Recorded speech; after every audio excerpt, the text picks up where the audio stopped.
All right, everyone, welcome back to another brand new episode of Static Rift here on the Gag Order Network. If you want to weigh in on our opinions, rants, rumbles, and I already said rant. Rumbles. Roomings. Let's try on the alliteration. Rhubarb. Our rhubarbs.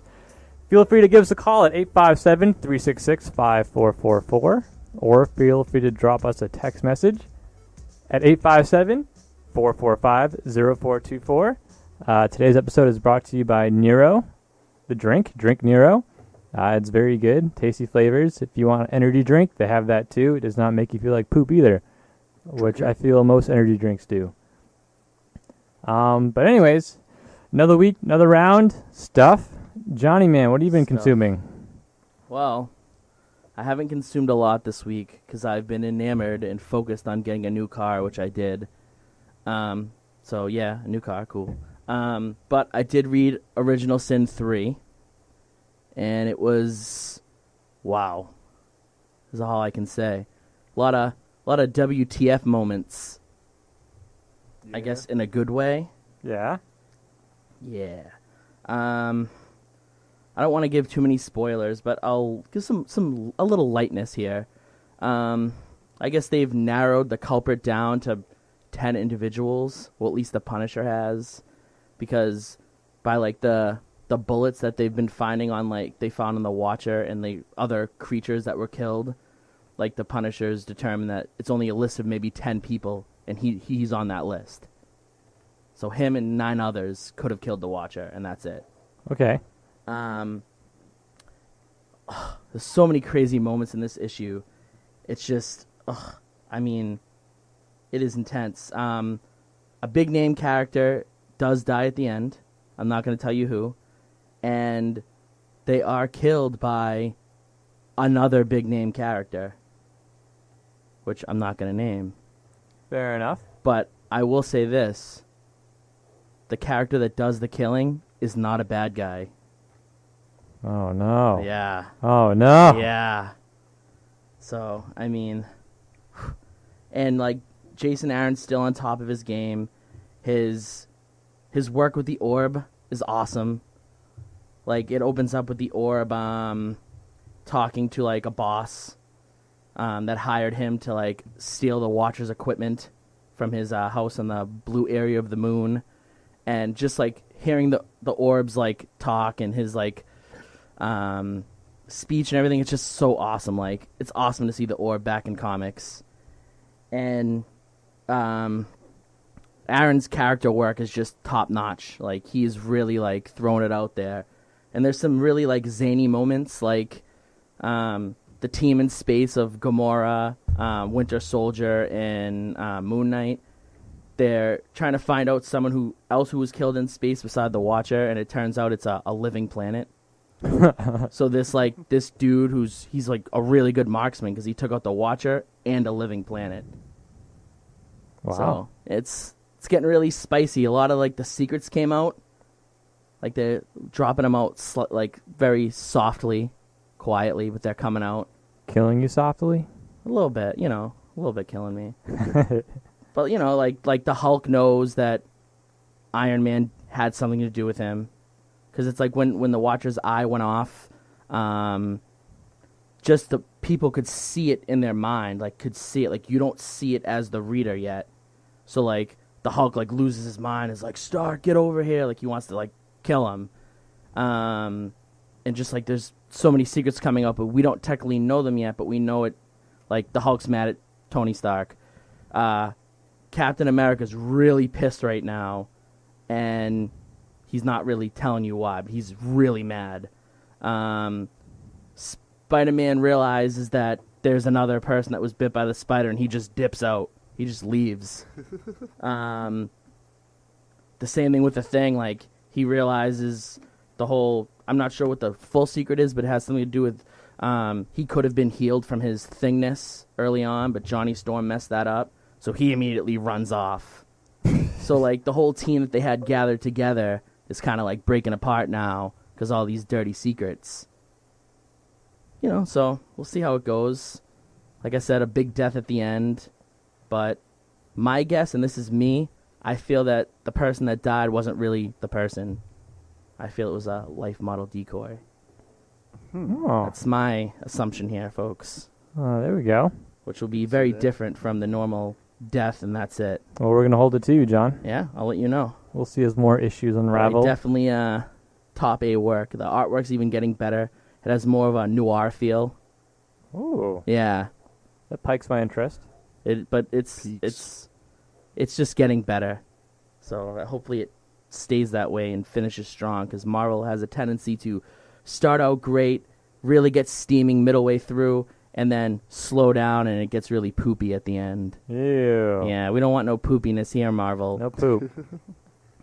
Dan, how about you? I've been reading a bunch. Like, doing that whole console wars thing just got me started on a kick, which is usually kind of how I do things. Like, I won't read for like a year and a half, and then I'll read like 20 things in maybe a month. And the most recent like thing that I've like torn my way through on this one is a collection of short stories called Pump 6 and Other Short Stories. And I had to actually look up the guy's name because I can't freaking pronounce it. It's Paolo Bacigalupi? I don't know. I can't do it. I'm sorry, dude. Sorry, But Paolo. Your name's impossible.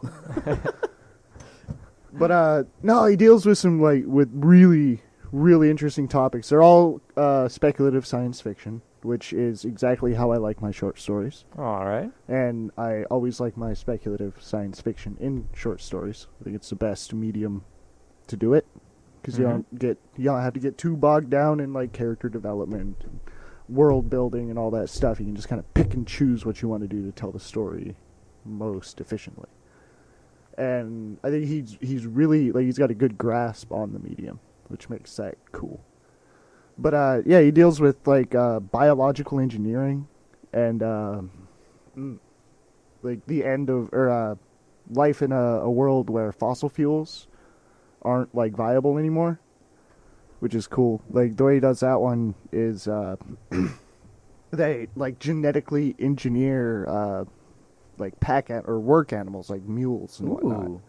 And the whole like conversion of the entire like monetary system, the whole like economy is based off calories turning into work.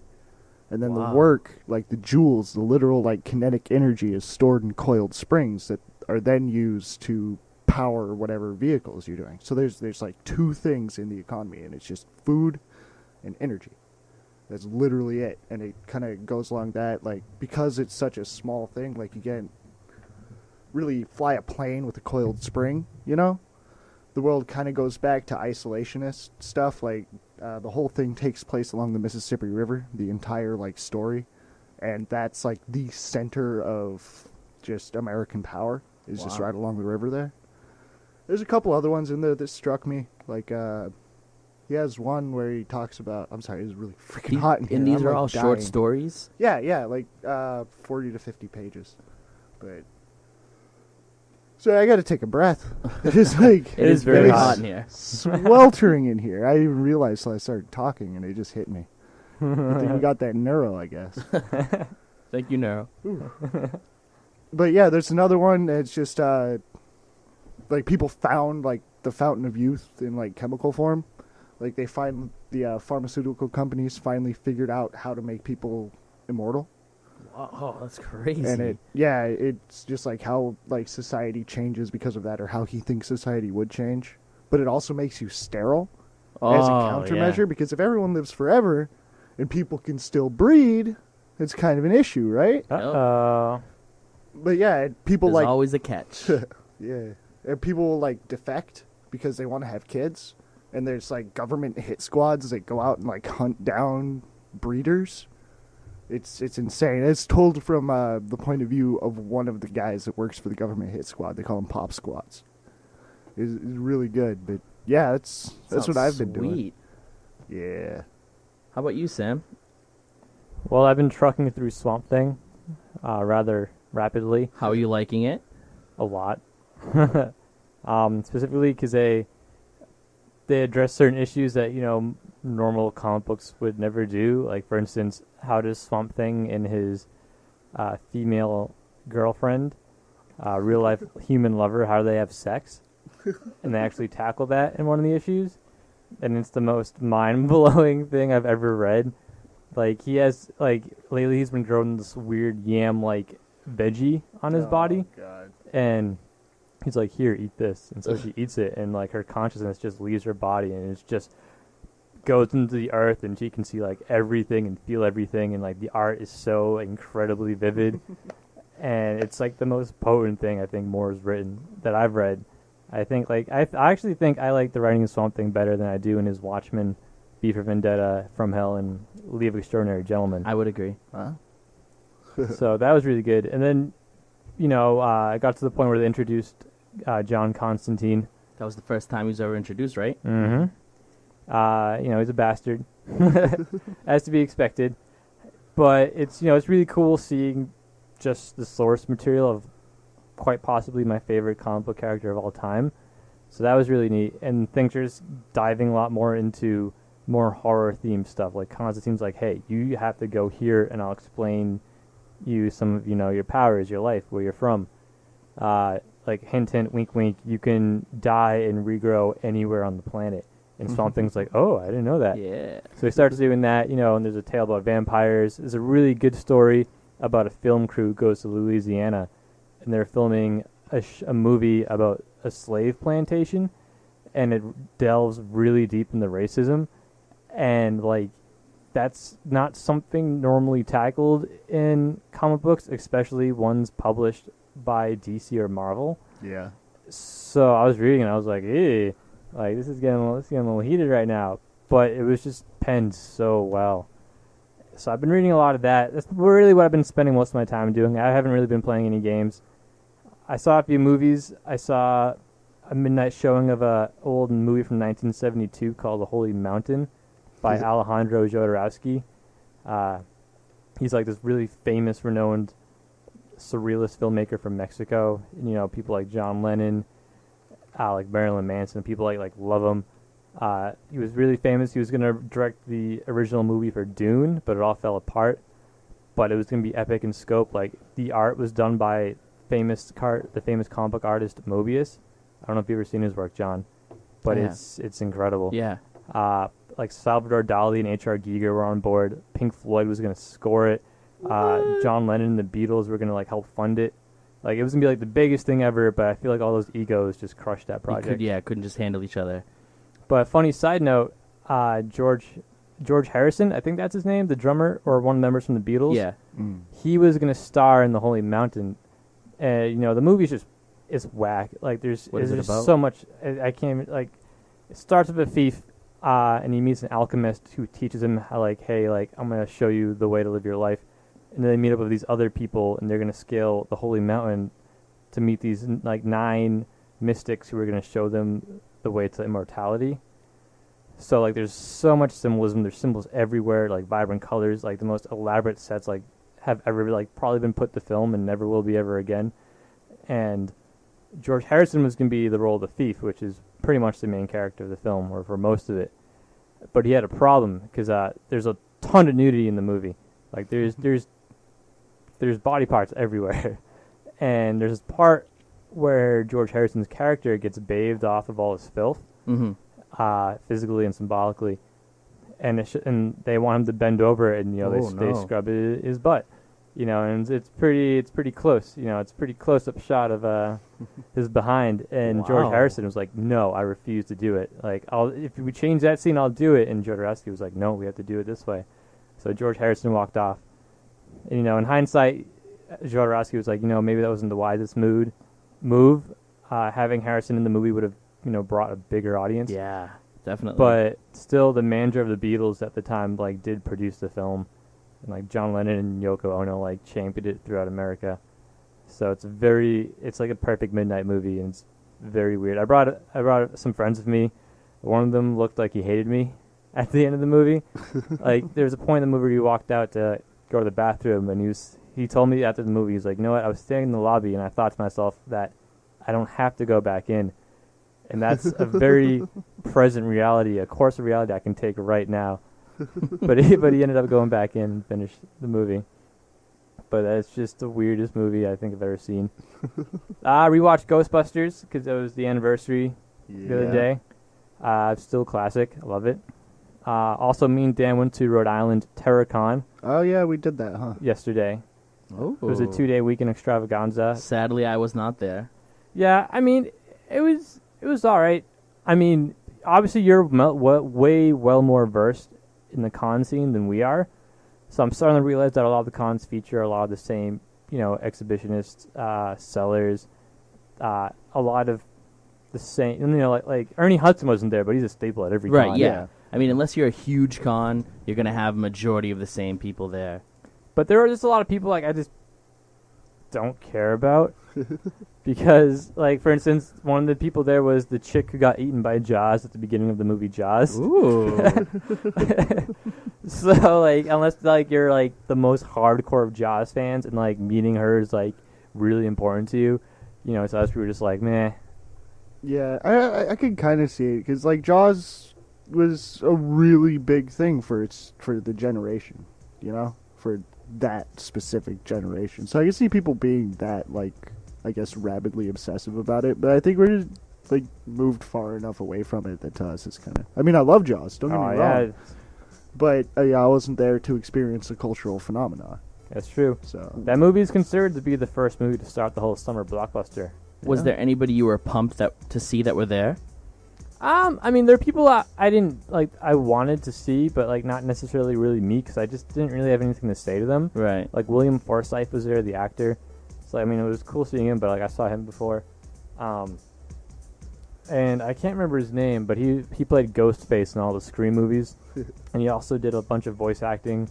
He did Mojo Jojo. Ooh. And he did a bunch of voice acting for, I think, the latest Final Fantasy game. Okay. He was in Mass Effect. I'm not sure what voice he did. Yeah.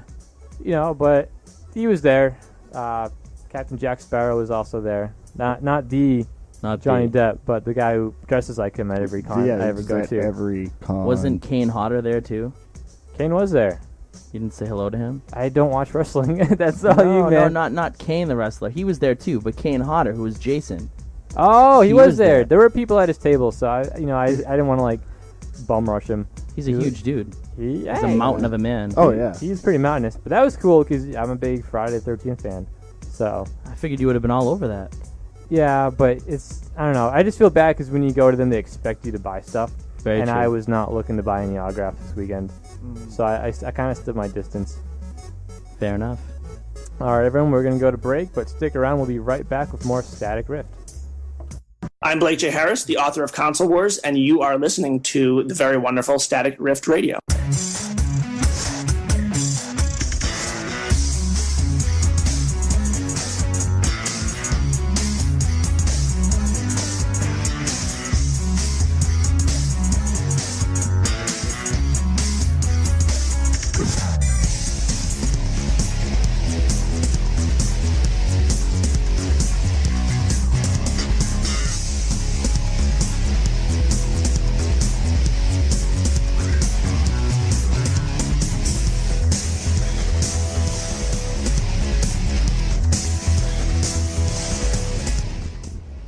Hey folks, welcome back to Static Rift here on the Gag Order Network. Sorry about that. Dropped the ball a little bit. If you want to call in, studio number is 857-366-5444. The text number, if you don't want us to hear your ugly stinking voice, is 857-445-0424. Coming back at you with a little bit of comic news from our resident comic expert. Nerd. Nerd! All right. All right, so I'm going to start off with a little bit of, I guess, maybe some sad news or some bad news. So, Warren Ellis and Declan Salvi are going to be leaving Moon Knight after issue 6. Well, my interest suddenly just dropped for that comic. I guess Warren Ellis wants to focus on his other work he's doing. I think it's an indie title. It is. It's supposed to be really good. Yeah, so he's really focusing on that. And Salvi was just like, hey, if Ellis is leaving, I really just don't want to work with a new writer. I'm out. So let's hope it still continues to do well after they leave, which it might not happen. It's still a good first arc of stuff by Ellis. So Well, he had an interesting approach, I heard. Each issue was a different story, I guess. yeah, that's from what I gathered. Yeah, and not many people do that nowadays. So we'll see what happens for the second arc of Moon Knight.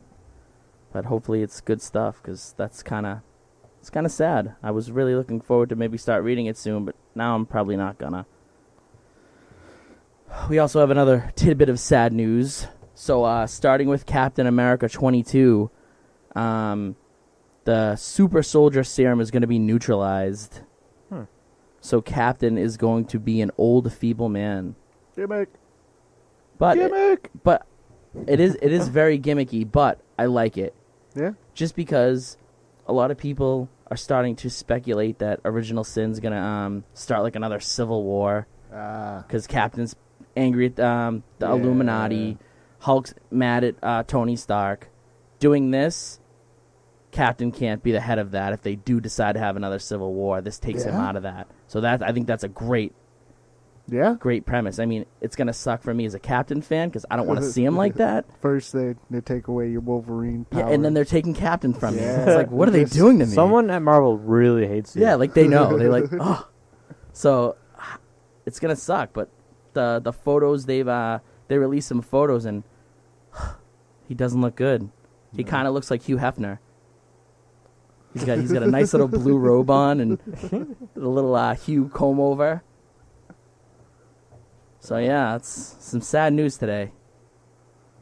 Next, this is maybe a little bit of good news.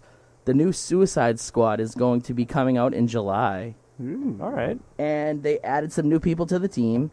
So you're still going to have Harley Quinn, Deadshot, Amanda Waller. She's going to be like the liaison or, the leader, as you sort of say. But you're also getting Deathstroke, Black Manta, and the Joker's daughter. Ooh. So yeah, it's going to be a weird, interesting group now because you're actually getting some prominent villains. I didn't even know the Joker had a daughter.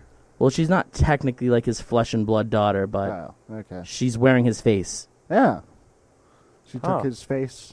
Well, his face got cut off. His face. In the beginning of Detective Comics, someone sliced off his face. Just because the Joker wanted to do it. But he's still alive, I take it? He's still alive. Just like the skin of his face. Kind of like Face Off, but not as crappy. Face. Don't you dare say an unkind word about Face Off. Yeah, you're a huge Face Off kind of guy? I likes me some Face Off. Right. As Sam will put it, it's a guilty pleasure. Oh, fair enough. I have a few of those. So, come July, Suicide Squad might be good, might not be. Seems interesting, though. Word. So, I can dig it. Some more cool stuff. Alex Ross is coming out with his second round of variant covers. He's doing 12 in total, so he's already done 6. So his next 6 are starting to come out now. Ooh. Nice. So he's done one for X-Men, which shows you in the foreground the original X-Men, and in the background you get the second group of X-Men like Colossus, Wolverine, Storm, and it looks awesome. Obviously, it's Alex Ross. It looks pretty sweet. He went back with to the original uniforms. You have Jean Grey with like her Marvel Girl mask, Cyclops with the swashbuckling boots. He also is doing one for the Hulk, for Savage Hulk #1, which comes out later this month. It gives you a kind of full circle feeling of the Hulk. You get all various forms of the Hulk. You see General Ross and Betsy Ross in it too.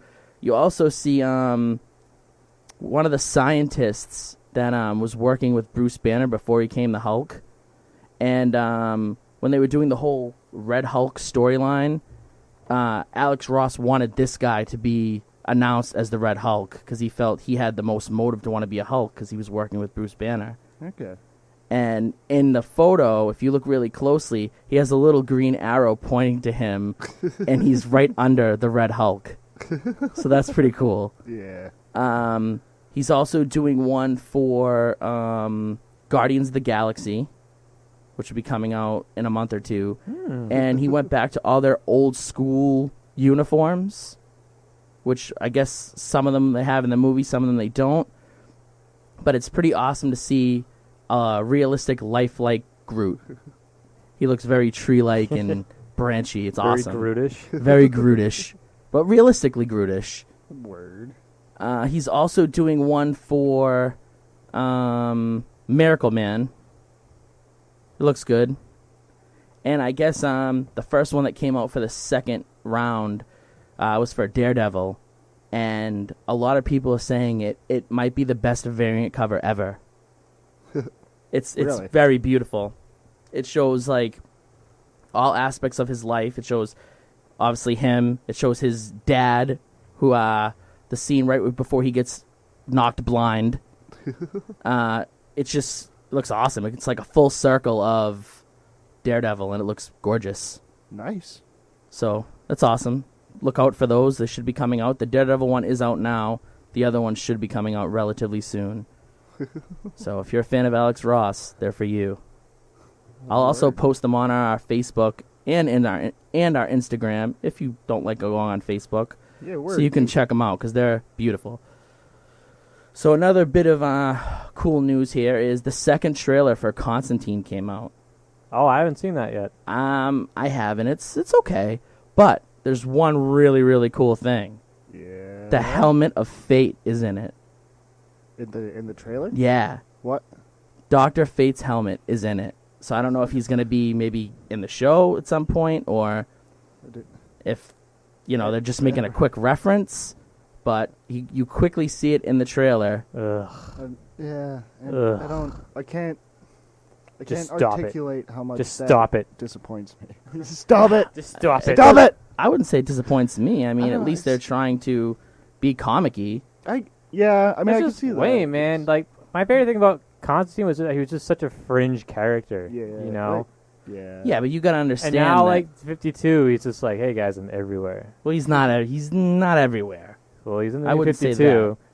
He's in the new 52, but he's only in the places that are like horror-y or occult-y. Like, he's not in like every mainstream story. If it has to do with like magic or some horror element, he might show up. But he's not like chilling with Superman. Like, hey, Supes, what's going on? Like, no, he's not everywhere. Superman would hate him.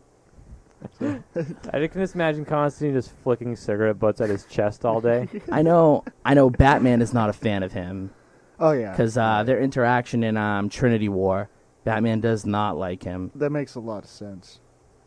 We've met Batman before. Yeah.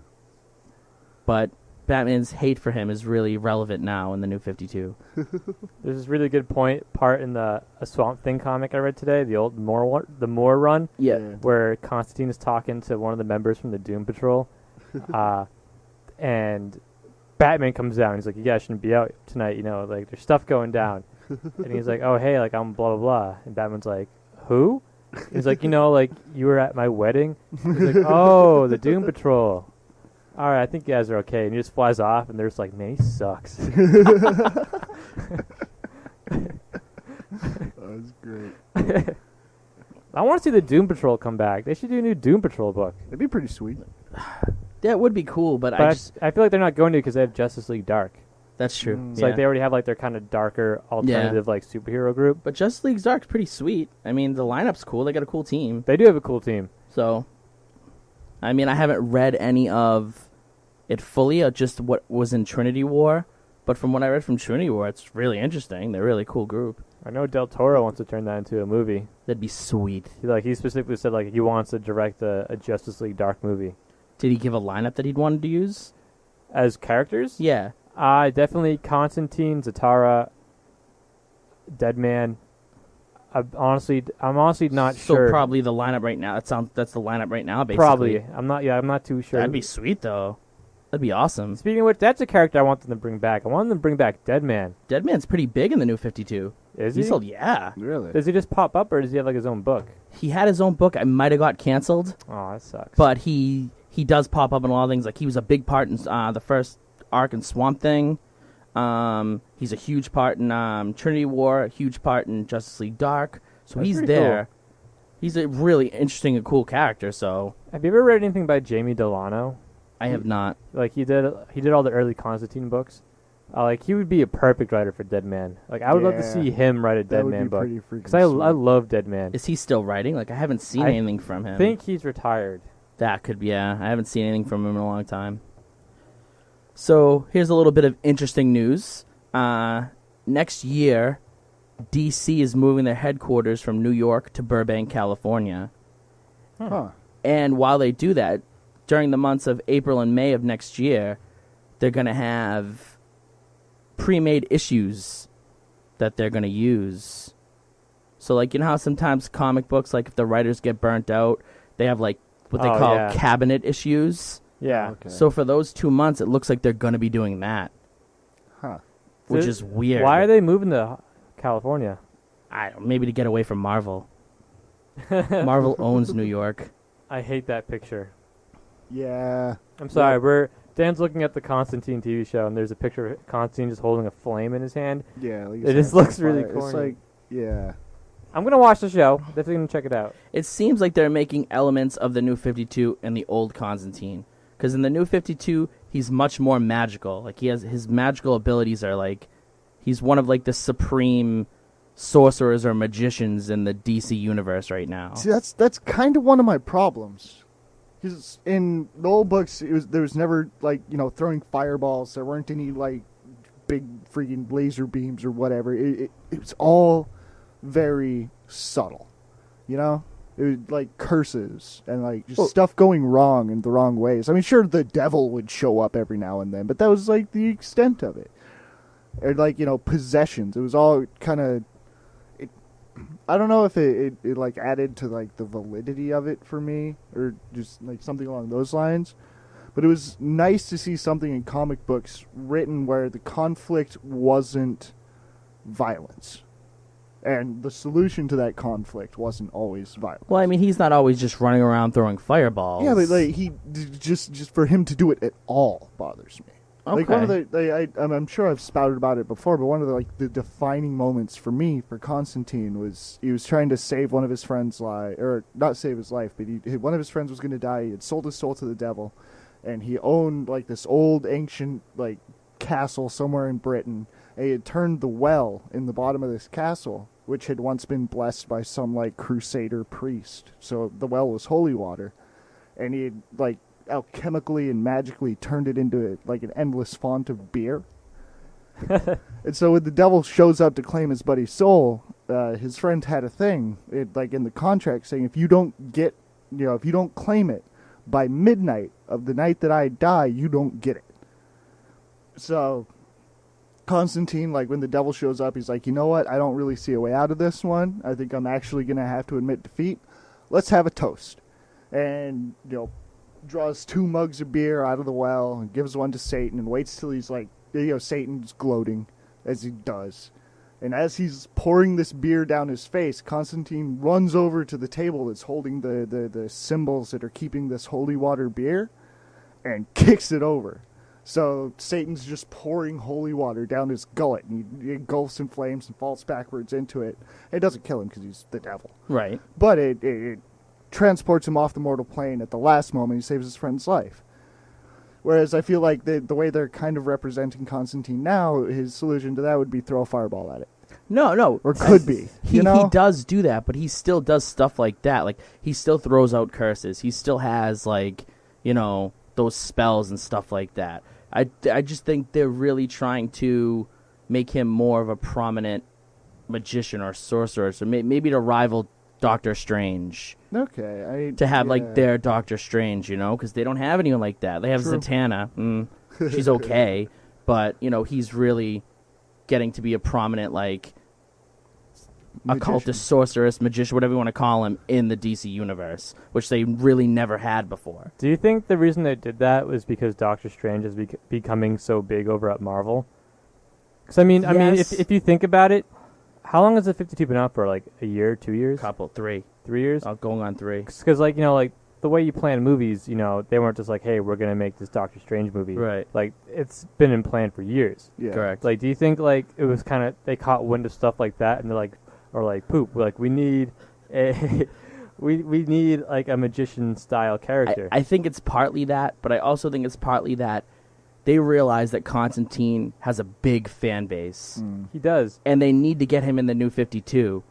Because now, Vertigo and whatever the other, whatever it was, Wildcat or Wildstar, whatever their other imprint was, they're not really making that many big comics. So they need to have a place, a forum for Constantine for the fans. So this is their way of getting him in there and not making him a superhero or not throwing him into something like that.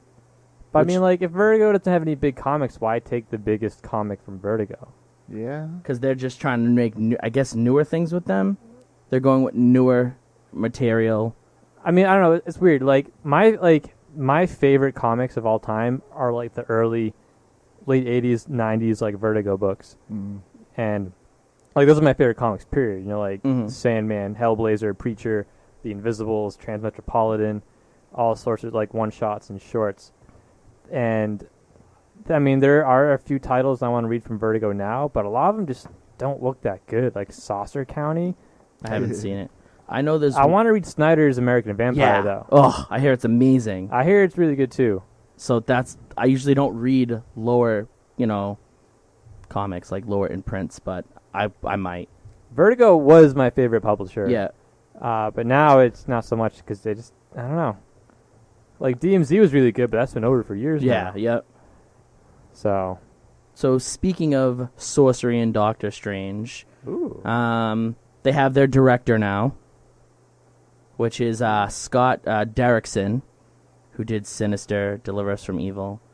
And there's I'm sorry, have you seen any of those movies? I haven't seen any of those movies. I haven't either. Sinister looked kind of cool. But I heard they weren't that good. I heard they were mediocre. So there's a short list of actors that Marvel is looking to have as potential Doctor Stranges.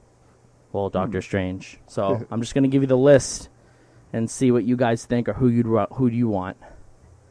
So first we have Liam Neeson. I feel maybe a few years ago he would have been perfect. He's a little too old now. I can see that. No, yeah, he's still good. But I mean, do you really want to put a franchise around, what is he, 60? True. A franchise around that. The question age is, of would an he actor. stick around? I feel they want to make it into a franchise, so... Well, no, but would Liam Neeson stick around? Like, he's a hot commodity nowadays. Right, that's another... They want him, but I don't think it's going to work out. But he's on their short list. Another one is Jared Leto. I like Jared Leto. He's I don't not for know that I Doctor would- Strange. Yeah. Not for Doctor Strange. Another one is Viggo Mortensen. Good actor. I love Viggo Mortensen. I do too. Viggo Mortensen's actually my favorite out of the bunch you just named so far. I don't know if I feel him for Doctor Strange though. Too foreign? Kinda. I think he'd be perfect. Like, he just has like that chiseled face. He does. Yeah. Then you have Johnny Depp. Oh God, I really hope it's not Johnny Depp. Because he would play it just like he plays everything else. Mm-hmm. And then And I don't want my Doctor Strange wearing stupid hats. No. the person I would enjoy it to be is Aidan Gillen from he plays on Game of Thrones. He Yeah. looks just like Doctor Strange. Like when Gene Colan was drawing him. Oh, wow, he kind of does look like Doctor Strange. Look legit from Yeah. like a Gene Colan pencil come to life. That is pretty spot And on. He's perfect on Game of Thrones. Like, he's a slimy, vile liar at times, and then he's a regal, majestic, like, individual at times. So he has a really, like, large aspect of acting. So he could definitely knock down Doctor Strange. I would love him to be Doctor Strange. That'd be my pick. He definitely looks the part. Yeah. Yeah, Oh, and yeah. and you know I'm huge on looking the part. So I mean he's a great actor and he looks the part. Give it to him. That's what I say. But here's their two front runners. You guys ready for this one? Lay 'em on us. What's your source here? My sources are Comic Book Resources and Bleeding Cool. Okay. They're both pretty reliable. Yeah. So the main, picks from Marvel, the two front runners at least that are kind of getting ahead of the bunch, are Tom Hardy. Yeah, I saw that on another one. And Ugh. that's You don't like Tom Hardy? Not for Doctor Strange. That's terrible. He's like a meaty dude. Like, no. Well, maybe he's a, Lose weight for it. I don't know. Who guess, knows? but I don't know. maybe he's a method actor. You see Christian Bale in The Machinist? Yeah. No, then it right. begins? Yeah, I guess, but I mean, like, he doesn't even look the part at all either. Well, and he he's can. It's movie magic. He's a bit young, too. I mean, that for movie's it. going to be mostly CG anyways. Right, but I Yeah. mean, at least have him look the part, or I don't know. And Benedict Cucumber Batch. Benedict Cucumber Batch. Whatever I however you actually pronounce it. kind of like that. Yeah, no, I could accept him. because he can He's do really young, though. Yeah, He's really, I think, You I can- love you- him. You can make up him and make him look old. That is true. I really like him. He's a really great actor. He's done awesome things, but I think he's just too young. I mean, there's a chance they're going for a younger Strange, maybe. That If would they, make if they sense. cast if- him, maybe yeah, they'll do a younger like, Strange. Like start off with him in his practice. Yeah. like as a surgeon. How about Joe Pesci? He's great for it. But I would say that I would either want Gillen or, Gillen's definitely spot Benedict, on. I'd yeah. say Gillen or Mortensen for me. Mm. Just 'cause I love Viggo Mortensen. how about you, Yeah. Dan? I'm gonna triple the Gillen vote, but I'm sticking with Cumberbatch because I think he could be a really imposing Yeah, presence. he'd be my second. Yeah, he could just he brings that booming voice to the table. Yeah. and that with Doctor Strange And when being he's Doctor tossing out the Strange, spells and all that. yeah, Yeah, it would or- be cool. Yeah, just a very authoritative presence, which I think is important for Strange. Can we talk about the director of Ant-Man? Yeah, so I was just going to get to. So Ant-Man has their new director. Ah! It's Peyton Reed. Can we talk about the amazing line of work that he's done? Lay it on me, Sam, Yeah, because let's I'm hear not this. familiar with it. All right, so Peyton Reed is a man who loves the cinema. Like, he creates Loves it. art. Art. Pure art. Pure art. An artistic genius, folks. He brought us Yes Man, starring Jim Carrey. Ooh. The Breakup with Vince Vaughn and someone Another else. classic. Bring It On, Ooh. and a bunch of other movies that I've never even heard of. Oh, The Love Bug. He made The Love Bug, the movie. Out of all those What a movies, great Yes Man was the only bearable one. And that I was wouldn't even go ugh. that far. I'm never even gonna watch Yes Man because It was I just okay. hate it. I hate it so much. Mm. Like, it looks like I just hate it. No. Yeah. Like Fun of Fair Dick and enough. Jane. No.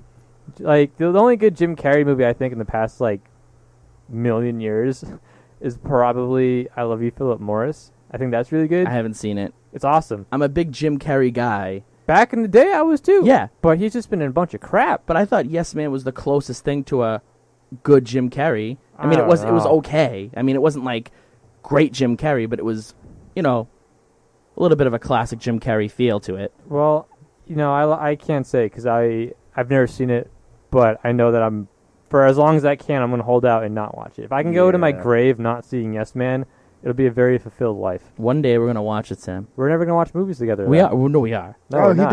did. He was somehow attached to Mr. Show. Really? Yeah, Direct a few episodes, maybe. That's what it's interesting. looking like. Yeah. Peyton Reed. So, additionally, writing will be Adam McKay. Adam McKay. Why is that so familiar? He's the guy that did Anchorman, all those funny comedies. What? I don't like- What are they doing to Ant-Man? They want to make it a comedy. Okay. Okay. Well, I mean, Scott Lang's kind of more of a comedic character, Yeah. anyways. Yeah. Well, I mean, just going dead out with Aw, it. But he's done a bunch of stupid comedies. Like what? I mean, all right, so I like Step Brothers. I do think that's pretty Step funny. Brothers was great. Anchorman, I really enjoyed. Land of the Lost, I don't care No, about. that was crap. Talladega Nights, I don't care about. It was good for comedy. He... Oh, well, I'm looking at all the stuff he... All right, I'm sorry, I'm looking at the stuff he directed. I guess he also directs. Yeah. All right, so he did not write Land of the Lost, so I can't blame Yeah. him. But he did direct it, Yes. so I can blame him for that. He wrote The Other Guys. I never saw it, but it didn't, The Other Guys was awesome. he did write The Campaign. That was pretty funny. Yeah, that was really good too. So it seems like he's an all right comedy writer. Pretty good one. I mean, yeah. It's just a lot of the movies he's worked on. Oh, he helped produce Tim and Eric's $1 billion movie. I'm sold. Never mind. Yeah, but all of his comedies I'm out. were big hits. No, though. yeah, no, they So- are very big moneymakers. It's just that, compared to Edgar Wright's style comedy, it's just so vastly different. I agree. And that was the kind of comedy I was really hoping for. But now that this guy's attached to it, I know what the kind of comedy it's gonna go for. Yeah. And I'm not saying that the movie's gonna be bad because I'm still gonna see it. but I just feel that it's just not really my style of comedy. I get what you're saying. You know, like, I mean, I don't know. Like, Edgar Wright stuff I think is, like, drop dead hilarious. You know, like, I've seen most of Anchorman. You know, I've seen The Campaign. I've seen Step Brothers, and I do enjoy those movies. But to me, like, I'm just kind of like a lot of the jokes, I'm just kind of like, you know, just... Right. I mean, you're not the only person that's not fully happy with it, because Michael Douglas, who's in the movie, is like, I wish Edgar Wright was still here. Is Michael Douglas still there? Yeah, he hasn't left, but he's gonna hate it. He's playing original Ant-Man, Hank Pym. Hank Pym. But he's like, you know, I mean, it was a better... It felt like it was going in a better direction with Wright than it is right now. I'm gonna pitch this to you. What if we make it an animated movie and we have Hank Hill star as Hank Pym? And Kanye West as Scott Lang? Yeah. But why stop there? Why stop there? Viggo Mortensen as, I don't know, The villain. Hank Pym's leg. As Pym particles. Just Viggo Pym Mortensen's particles. face are the Pym particles. My pin particles. And he tosses out random lines from Lord of the Rings. Not even his line. Yeah, other people's lines. And my axe. Like, what? No. Oh, good stuff. So one final thing I have left. So they've released the images for the Teenage Mutant Ninja Turtles toys for the movie. So the image shows you, I guess it's like a 3-for-pack for each figure. So you get the little baby turtle version of them before they got the mutagen on them. You get the teen version where they look like they're in preschool. And then you get the movie version. So clearly they're not going to be Teenage Mutant Ninja Turtles. So it's gonna like show them growing up through time. Yeah, look. I Like guess the movie is. Sam, take a look. They look like they're wearing like underwear and like bicycle helmets. Well, that kind of sets the tone of where the movie's gonna go. Exactly. Not very excited. With more and more like media I see for it, I just don't want to see it anymore. So, do you think it's a lost cause, man? I think it's a lost cause. It's getting to be there. Like, it's there, man. I think it's already there.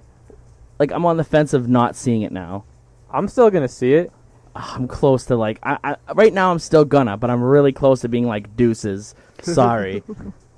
Because it's just not doing good. When you see a teenage version of Raphael in tighty whities and a bike helmet, Yeah. Oh no. not fun. And Leonardo has 2 different color shoes and a big long white sock, and and the other foot has no sock. Ew. I'm good, thank you. Oh jeez. All right, folks, this is gonna bring us to break. If you want to call in and talk about anything we just talked about, it's 857-366-5444. And if you want to text in, it's 857-445-0424. Stay tuned.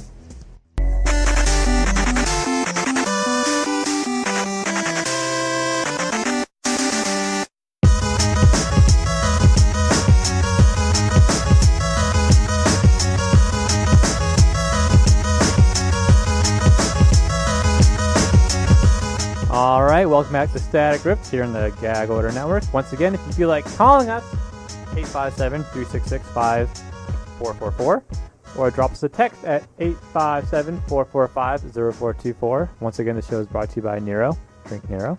It's good for you. Drink it.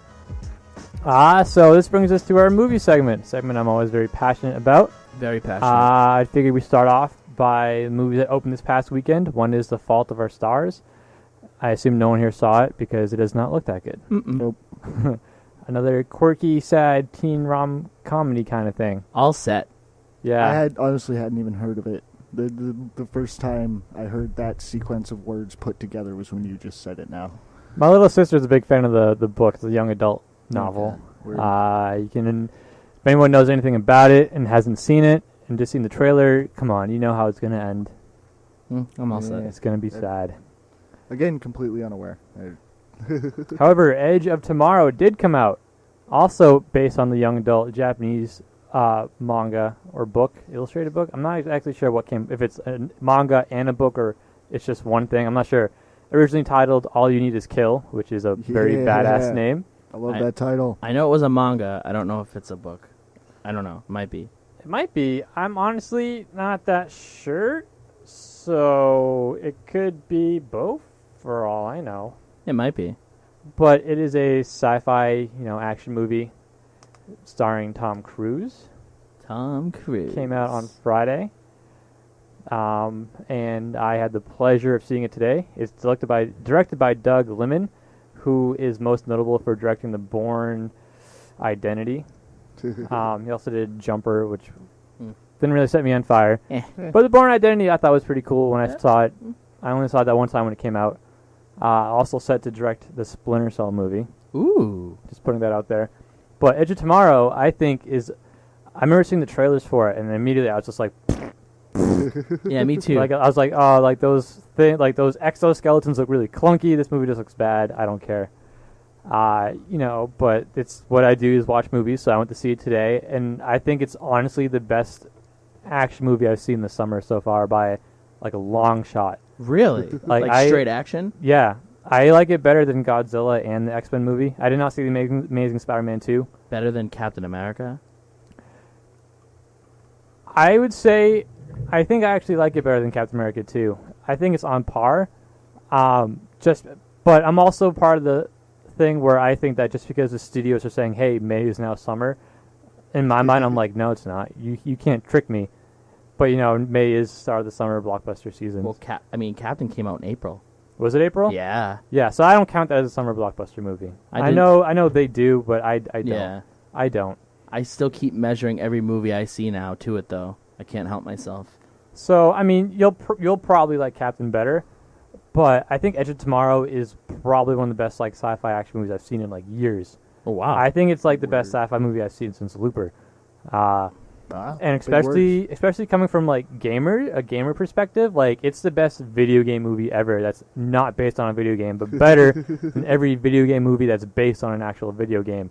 For a story that's premise is that you just keep dying and starting over, it progresses so well and so quickly, and it's instantaneous. He dies and wakes back up. It's just like a video game, and he literally just learns the layout of the battlefield and works his way through it. To the point where it's all right, here, count to 10, take 10 steps forward, turn to your left, right, sprint, it's kind of like that. So it's like playing Halo and getting killed all the time, but then progressing because you remember stuff. It's like a lot of games. But pretty sweet. It's so imaginative. The whole time loop thing doesn't get too boggled down. It's kind of like how in Looper, where in Looper, Joseph Gordon-Levitt and Bruce Willis are at that table at the diner, and they're like, it's time travel. It wouldn't make any sense if we explained it. And they pretty much almost verbatim said something along those lines.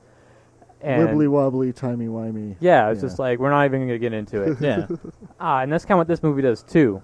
They kind of half-assedly explain it, but that's not the point. So, I'm not sitting there in Primer, it's done very well. And the action is just so on par.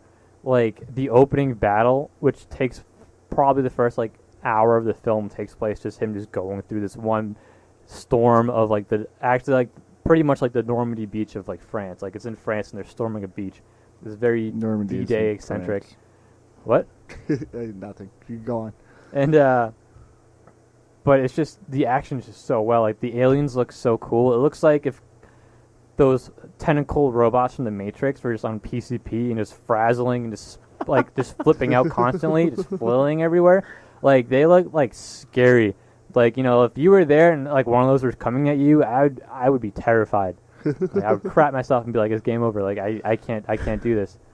And by the third act, the very last, I guess the boss battle, whatever, it's a nice spectacle, but it gets kind of lame.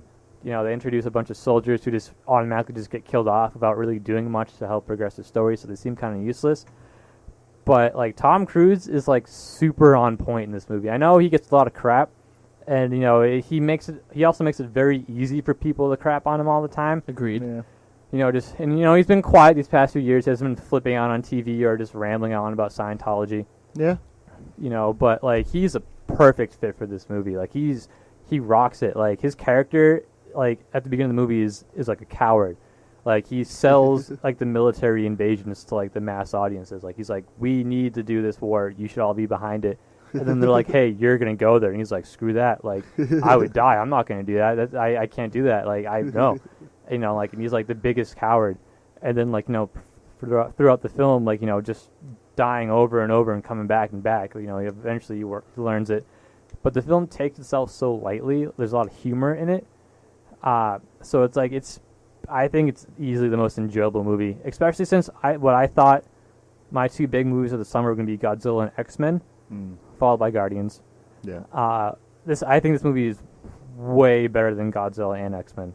Like I know people are still kind of iffy on it, and I can't say it enough. Like when I first saw the trailer, I thought it was going to be garbage. I thought it looked terrible. Me too. But like oh my god, it's so good. Word. And which kind of brings me to my next thing is going to see movies in the actual movie theater. People still do that? People do. People do. Ever since the TV got really big, theaters have been struggling, bringing people to the seats. And now that, you got streaming, and you have like, file sharing and downloading, it's taking a big stab at it. Plus, all the high prices for food, tick a lot of people off, which is a very valid reason. What people need to understand is that for the first few weeks the movie comes out, all ticket sales, the theater gets none of that money. It goes straight to the studio. But after those first initial 3 to 4 weeks, that's when the theater starts actually getting money from ticket sales. Okay. But for the summer, after those 3 to 4 weeks, there's always another new big movie to come out. Get Shaft. But that's why stuff like Amazing Spider-Man 2 or even Captain America stayed in theaters were staying in theaters for so long because they're still drawing an audience. And that's why popcorn and candy and soda cost so much, is because that's how they actually make their money. Yeah. That makes sense. But I want to talk about the movie theater experience. Specifically, there's a theater called the Cineplex Odeon that announced a new plan for seating where you can pay an extra $2 to $5 and you can get they kind of explain it as airline seating, where you can pay a few extra dollars, you get the seat of your choice, and depending obviously the seat in the very first row way to the right of the corner of the room is going to be a lot cheaper than the prime seating directly center in the middle of the theater, because arguably the middle of the theater has the best acoustics when it comes to sound. And like John, you were saying, there's a theater in Somerville, the Assembly Row. It's an AMC theater. It's new, they just built it, and all of their theaters are like that. Like when you buy your ticket, I went there a couple weeks ago, I actually saw Spider-Man there, and I bought my ticket, and she was like, what seat do you want? And I was like, huh? And she was like, what seat do you want? So, you can pick any seat you want in there, and they'll, save it for you.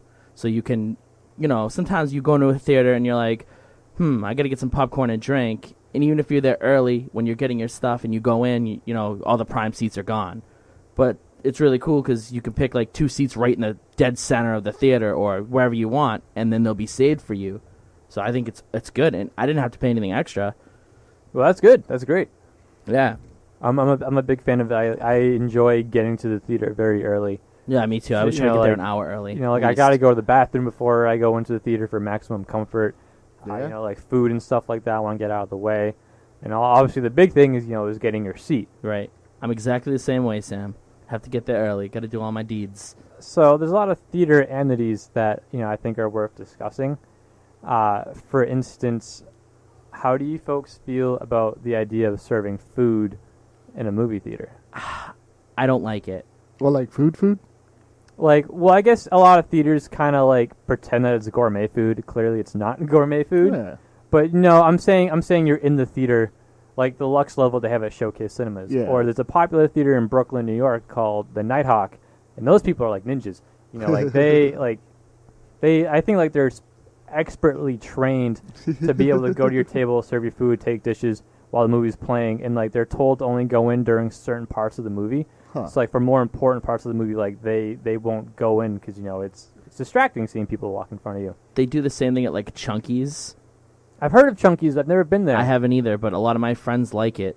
I don't know. I just feel like I'd get annoyed with somebody coming up to me during the film. It's maybe if they brought the food before, before it, I'd be fine. But then it's I can just go and get it myself. I just don't like the idea. I don't know. I feel it'd be too distracting for me, at least. I'm all right with it, So long as no one that I'm watching the movie with chews with their mouth open. And also, too, it depends on, like, the food you're eating. Because what if you're eating, like, a really good sandwich? You're going to want to look down and eat it to make sure it's not, like, falling out or anything. Don't order a sandwich. I'm just saying, you know. But some food you have to look down to eat, and that might take a little bit of the movie away from you. No, that is true. I mean, people you can order steaks and things like that. Yeah. You got to cut it somehow. Yeah, like anything with silverware, because people screech silverware across plates, and that's the worst noise in the world ever. I think any kind of like plate, like ceramic plate or whatever it is. No, not during a movie. It's got to be in like little like cardboard things or whatever. See, I'm not opposed to eating during the movie. I prefer the Nighthawk scenario as opposed to the showcase Lux level. Yeah. Where anyone can just press a button whenever, and the waiter or the waitress comes out. And it is distracting just hearing people talk all the time. Yeah. So let's move on. How do you feel about stadium seating? Do you like it, or do you prefer the slowly inclined slope seating? I like the slope. You like the A little slope? more for it, yeah. John, are you a stadium guy, or do you prefer more level? Honestly, I think it might depend on the movie I'm watching, to be honest with you. Why? Because if it's like a fast-paced movie, I kind of want to have a slope. But if it's like a movie that's not as fast-paced, like maybe a comedy or something, I kind of like the stadium seating. Like, why? How does the pacing of the movie affect Because your decision here? like if it's a faster paced movie, you want to have like a greater view. So if it's sloped, you have like kind of like that full view of it. But if it's not as fast moving, you kind of have like that straight on stadium view. So it's not as like I need a overviewing view if it's moving really fast for me. Okay, I kind of feel you. I get that a little bit. So like if it's a faster paced movie, I need that sloping feel. Because sometimes you'll get a person that's kind of tall, and with stadium seating, their dome's a little bit in front of you. So if it's a fast-paced movie, you're gonna miss something if you have a little piece of someone's head in front of you. Wouldn't it be more so if it was in a slope? Yeah. Well, no, because they slope down. Like I feel like you don't have that many big like if it's sloping down, you're not having like a big head. Like when I'm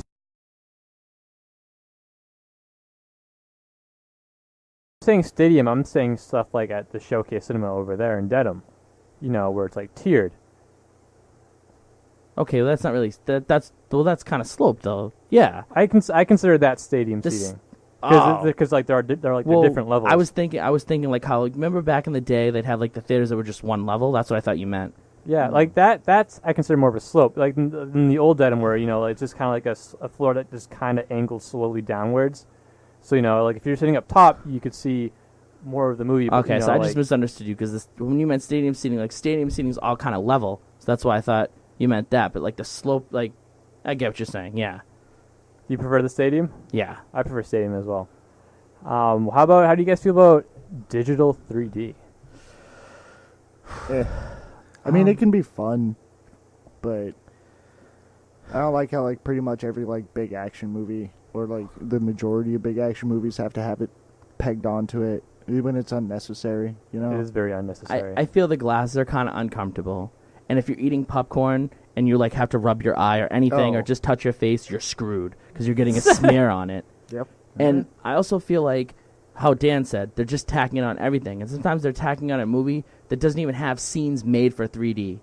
Like I've seen a couple movies like that I was just like, oh, this is dumb. Like it's not even look that good. Like I saw Harry Potter, like the final Harry Potter in 3D, and it had a couple of cool 3D scenes, but I was like, waste of money.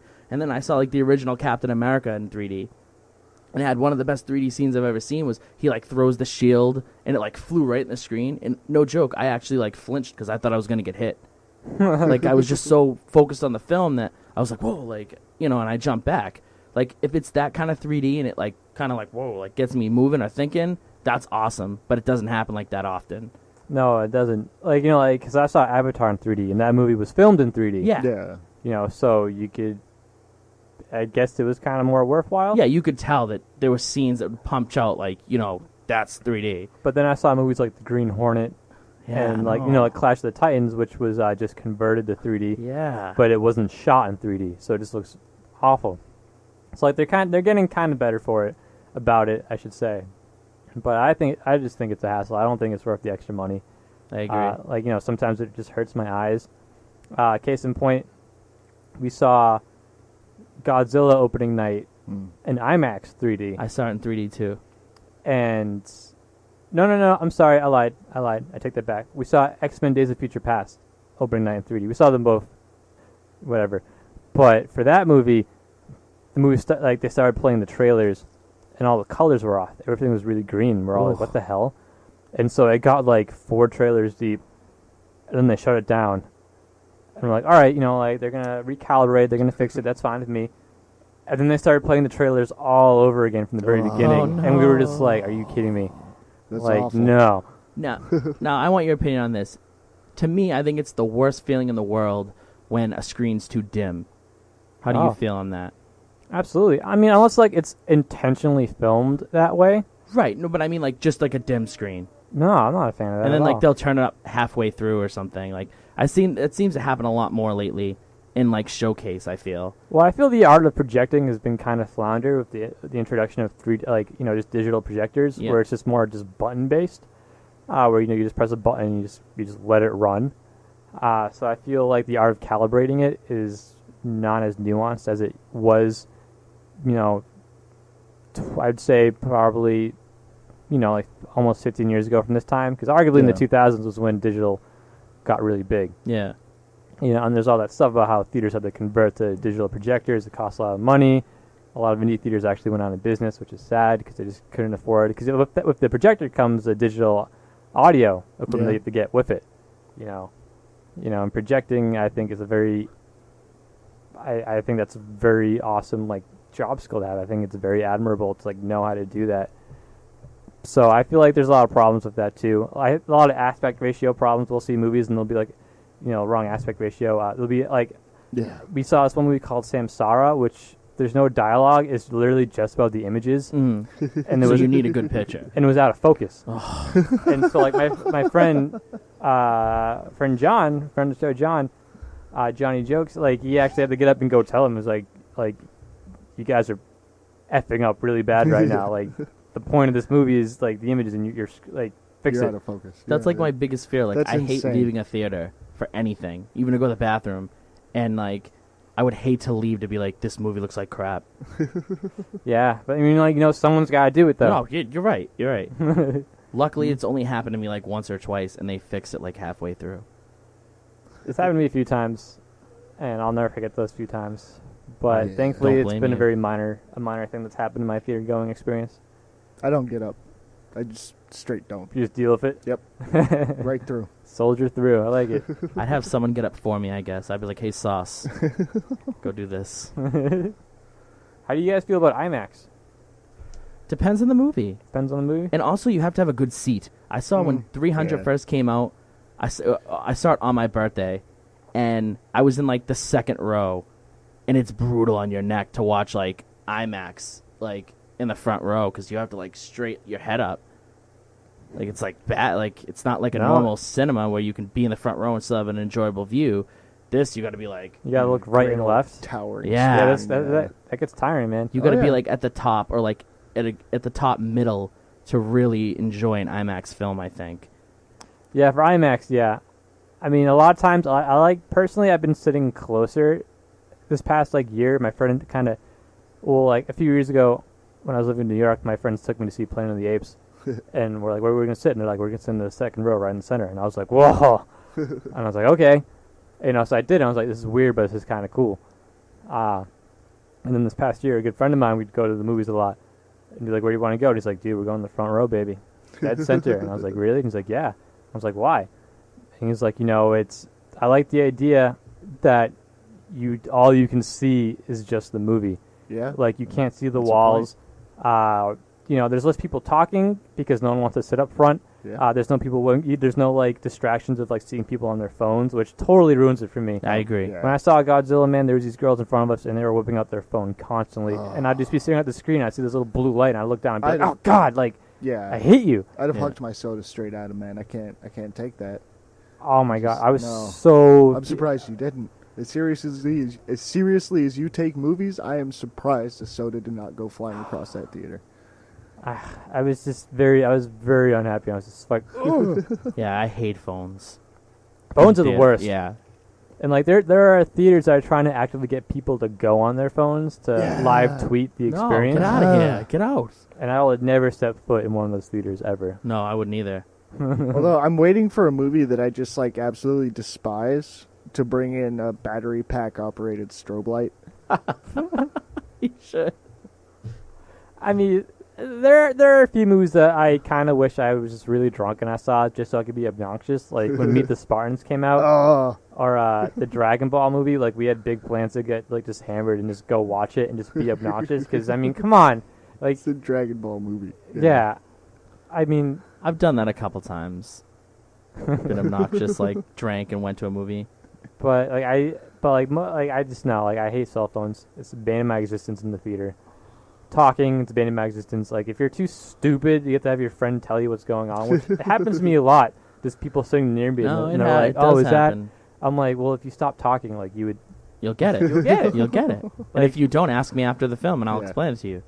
There's a really popular theater chain called the Draft House Theater. Mm. The big one's in Alamo in Texas, the Alamo Draft House, and they actually have a PSA before every movie that they would record.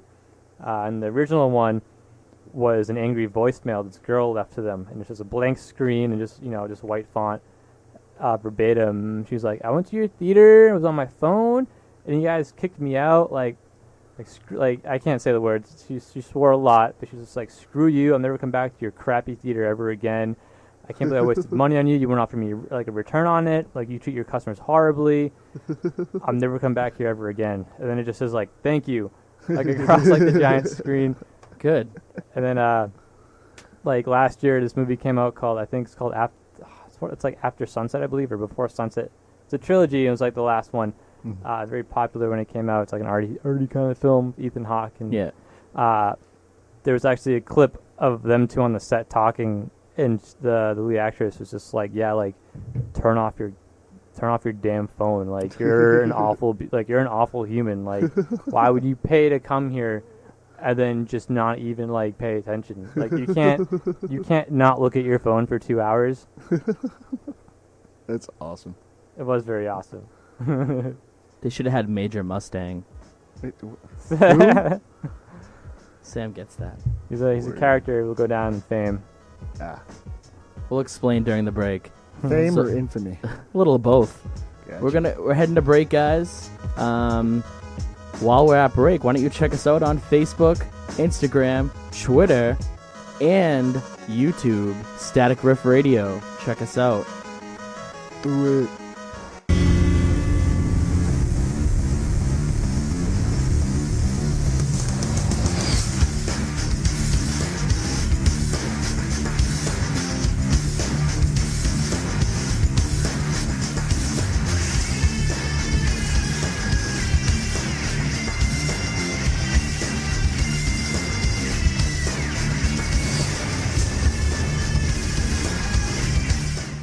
Welcome back, Rifters. We're going to give you some video gamey goodness. So E3 was today. Yeah. And It there's is today. It's currently. is currently going, guys. And there's a lot of saucy rumors and also rumors. and also confirmations, however you say the word. A All lot of things sorts of good confirmed. stuff. Yeah. So what do we got, guys? What did you scour? The one that caught my eye, because I'm just really excited for it and I love the original. They released information about a new Crackdown game. Sweet. Yeah. Which, for anyone who's not familiar with it, you play like a super cop that can like throw cars and like just all sorts of you're freaking Superman. Yeah, basically. And it's an open world environment and you just go around beating the crap out of thugs, and it's awesome and it's great. But the cool thing about this one, not only is it next gen, all flashy and graphic-y and cool, but there appears to be a co-op mode. Ooh. Like the whole trailer is just kind of bent towards it. It has, one big villain at the top of a tower behind bulletproof glass with turrets on the top, and it shows one guy trying to take him out and failing horribly. And it shows like three guys doing some of the most ridiculous stunts and eventually taking him and the entire building he's in out. That so sounds it's pretty sweet. Yeah, so it's kind of the whole trailer's felt like, hey, Crackdown's coming back. It's still, wacky and over the top and just awesome. And you can play with other people now. So I'm all for that. That looks pretty sweet. Always love a good co-op game. Yeah. They're not the only ones talking about stuff like that. Microsoft this morning did a little thing on Fable. The next-gen Fable will have a co-op mode. Okay. But not just a co-op mode. You can elect to be the villain. Ooh. And have all of your buddies be trying to stop you. I'll believe it when I see it, though. Yeah, I mean, They Fable, tend to oversell. Yeah, Fable kind of make a lot of promises and don't deliver. But, I mean, it announced at E3. Hopefully they've learned their lesson. This is implemented, because that'd be pretty sweet, I think. Seems like there's a lot of co-op, because I guess the new Assassin's Creed is a co-op, too. You create your own brotherhood. Yeah. So it seems like co-op's the way of 2014. Well, I mean, like, the PvP environment is just... I mean, it's fairly... I can't remember the word. There's just a lot of it. In abundance. Know? Yeah. It's there. So it makes sense. And, you know, all the big titles are already pretty much locked down. So it makes sense to offer a multiplayer that doesn't strictly have you just attacking your friends and or strangers and or cursing 13-year-olds on Xbox Live.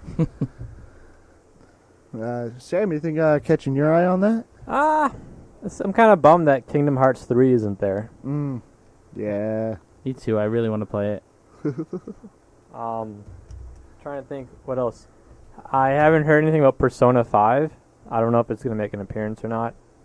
I don't think it probably won't. But, I mean, that's a game I'm pretty excited for. Another one is... I mean, there are a few games that are probably not going to be shown there, but we're not sure. Like Uncharted 4. Yeah. Well, I mean, we're already into Sony's presentation now, so... And the only one after that is the live conference for Nintendo tomorrow. That is true. I am glad that EA announced a new Mass Effect series, though. Yeah, it's pretty sweet. I mean, I guess, kind of. I would like... I'll check it out. I'm really big... I really like Mass Effect 2. Yeah. Mass Effect 3 had so much promise. Yeah, it lost me a few hours into it. I never finished it, and I tried beating it twice. Both time after a few, 5 hours or so, I just gave up. Yeah. Yeah. I have both, and the way you guys make me feel about 3, I don't want to play them. Like, I have 2 and 3. Like, I played 1, and I love 1. Like, Mass Effect 1 is amazing. You have to play 2. 2 is amazing, too. 2 is incredible. Really right, and then, like, I'm going to play it, I'm going to fall in love with it, and then I'm like, oh, no, I got to play 3. I got to know how it ends, and then I'm just going to not like it, probably. Well, sometimes you got to take the good with the bad, John. Yeah, true. Can't just shelter yourself from everything. It's how life is lived. Well, people are already coming out and saying that Microsoft is still in the show. Yeah, Do you think this is Microsoft's year? They had a lot of pretty awesome announcements. I mean, I'm hearing this game, Scalebound, was like the big, beside like the Master Chief Collection or something. Like this Scalebound game's like, everyone's like, oh boy, here we go. Like, it's a dragon type game. I don't really know. I'm trying to find out some stuff about it, but that's like a big thing that people are really enjoying, or from the trailer or whatever they released from it. yeah. I'm pretty excited that there's going to be a second Mirror's Edge. It's about That time. looks sweet too. The first It looks one's really fun. good. And it's just so original. It's just so unique. Yeah. That game, The Order, 1886, looks pretty cool. Mm. Looks pretty splashy. I don't know. There's just been constant updates from it. Like, there's been a lot of stuff about the Rainbow Six games Yeah. that's going to be coming out. I'm not a huge Tom Clancy kind of guy. John, are you? Give or take. Like, a couple of his games I enjoyed, but not really. They're okay. Yeah, just okay. Just okay. Like Rainbow Six, like Vegas, it was okay. I liked it. But I don't know. Most of his games are hit or miss with me. I can feel that. I can definitely feel that. I'm not a huge fan of FPSs in general, though, so... yeah. Rise of the Tomb Raider announced. Follow-up big. to the recent Tomb Raider. I can get down with that. I never really... Well, I shouldn't say I haven't played because I tried it, but I've not actually sat down and played through Tomb Raider. But I did sit down and I played the first, half hour or so just to see what it was like. Yeah. And it was pretty cool. I mean, it just kind of reminded me of a really much more violent and visceral Uncharted. And I just love Uncharted So, I mean, I hear Tomb Raider, the remake's really good, so I do plan on tackling it. I am not surprised they made a sequel. I hope it does well, though. Yeah, me too. You know, I enjoy it. I would like to enjoy it. You know, I guess Xbox is going to try to get on the indie game bandwagon. One game's called Cuphead, which looks really cool. Looks like an old Disney cartoon from like the 20s. Wait, is Cuphead? Cuphead, like one word. Huh. One thing though is The Last Guardian. It's been years. Yeah. I just really want The Last Guardian. And you know, like I'm not saying rush it, you know, I want a good game, but like what the hell has been going on with that? Like that was announced years and years ago. Yeah. Like Shadow of the Colossus came out a long time ago. Really long ago. And then IGN, they came out and they're like, oh, it's canceled. And then Sony's like, no, it's not. But whether or not they're going to show anything, I don't know. I doubt they are. But that's a game I just really want. Yeah. It definitely. I just want it. And I also really want my Fallout 4. But I don't think we're going to see anything at E3 this year. No. No. No, absolutely That's not. probably another year out. Year or two, maybe. Yeah. I mean, games like that, they take time. They were just You recently. gotta understand they take time. Take time. They were just recently in Boston surveying the area because the game's Yeah. going to be set in Boston. Ooh. So they just started surveying and like getting like things they want in the game, like landmarks and stuff. So they're probably not even close to, you know, getting it to the point where it's going to be an actual game. Yeah. Which is fine. I'm perfectly okay with Me that. too. Well, Take as long as they want. Yeah, I got that hankering. I need that Fallout, but I'm all right with it. Take your time. Make it amazing. Which they will. They haven't let me down before. Except maybe Oblivion, kind of, I guess. But, you know, it's all right. I liked Oblivion. I did too, but it was really, really buggy, and the DLC for it was terrible. Was it? I mean, like the big DLCs were cool, but horse armor? Yeah. Horse armor. Yeah, I bought it though. Yeah, so did I. I bought all of them. All of them. Knights of the Nile wasn't bad though. Nice. Yeah, like the big ones were cool. Yeah, yeah. Shivering Isles was awesome. But then again, they did the same thing with Skyrim though. They had the whole they just heart had home Hearthstone. thing or whatever it is. Yeah, heart. Something. whatever. You Yeah. get your home and you can adopt a kid. It's like boo. Yeah, but it was only one. It was just one. Right. One little like, hey, come on, give us some more. And I'll bet the money that they got from that paid to make Dragonborn so freaking True. cool. So. There's a thing for a Xbox called Project Spark. It's like a Ooh, game creation yeah. software, but I guess they're bringing Conquer to it, of Conquer's Bad Fur Day. Ooh. Really? So I'm not sure if it's just like you can just make your own Conquer game, or there's going to be a Conquer game made using that software. That'd be cool. But I guess Conquer is going to come back. Do you remember when he was really cute and small in Diddy Kong Racing? I do.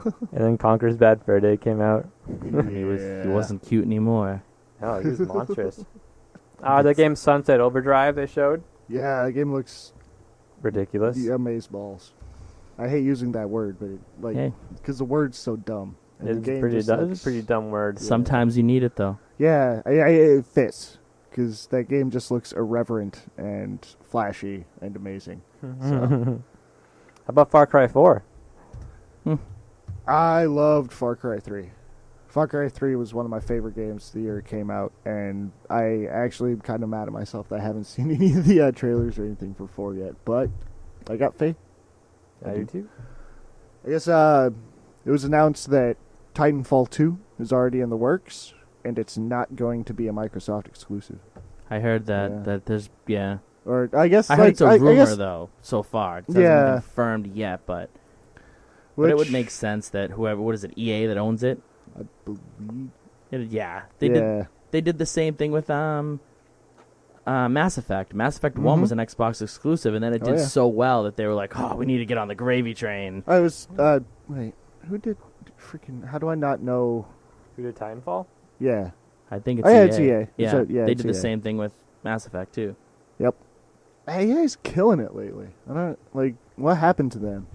I don't know. Like, I've always kind of had like a distaste for them, and just I don't know, Mass Effect, Dragon Age, now Titanfall. They're just killing it. They are killing it. Awful company, but pretty good Very products. awful. Pretty good products. So, Yeah. okay, what can you do except to play them? That's fine with me though, because I don't have an Xbox One or a PS4. Yeah. I just want to hear I just really excited to hear the PS4 stuff. I want to hear what Sony's up to. There's not a whole lot of news there. I mean, then again, I'd like have to still look in at the session, I believe. schedule. Yeah. I believe. I'm not positive. Not positive. Not positive. But, you know, I'm a Sony guy all the way, so. Yeah. But there's just not a lot that makes me want to buy a PS4. Yeah. I mean, like, the PS3 launch titles didn't really grab me back then either, but it came out. Yeah, it gained its steam. By the end of it, I liked its library more than I liked the Xbones. Or the Xbone. The Xbox 360's library. Yeah, So, I think the PS3 library is... Personally, I like it better than the Xbox. I enjoyed a lot of Xbox exclusives. Like what? Like, Left 4 Dead was awesome. I played that Steam. It was so much. Yeah, and but it's, I mean- it's definitely a game that was better on the computer than it was on the console. Well, I'm not a computer Mhm. guy, so, you know. Yeah. It shows. Yeah. We I'm can just- see it in I'm your just eyes. twisting your nips. I enjoy my Xbox, guys. I'm sorry. That's okay, man. I'm not going to judge. Well, that brings today's show to an end. We'll be posting more E3 news on our fan page. Our website's currently being under development right now, so we'll get that up and running pretty soon. Twisting them gears, turning them levers. We will also be at Walker Stalker Con this weekend. Yeah. So come visit us, see us, say hi. If you're a zombie, maybe even try to bite us. To bite him. I don't want to get bitten. Don't sign me up for your nonsense. The word was try, not bite. Try to bite You me. get a Wolverine claw him? Maybe. Shank 'em. Maybe. It's possible. Shank 'em high. You could get sliced up. All I'm saying, don't sign me up for your nonsense. I don't even want him to try to bite me. No. Have a little, No. add a little No. turmoil to the con. No. All right, well. You can bite me and Sam. Or try to bite me and Sam. I don't got a lot of blood. I'm pretty frail. Yeah. And sometimes I'm slow and sluggish, depending on how I feel that day. Oh, then you're done for. I might be. Alright, guys. Well, come visit us if you're there. It'll be a fun time, hopefully. Yeah. As you all, I'm sure, know. Facebook, Twitter, Instagram, at Static Rip Radio. YouTube, too. Watch the shows, Yeah. the Like, replays. comment, follow, subscribe. Shameless Please. plugs. And the after show. Twitch. Later.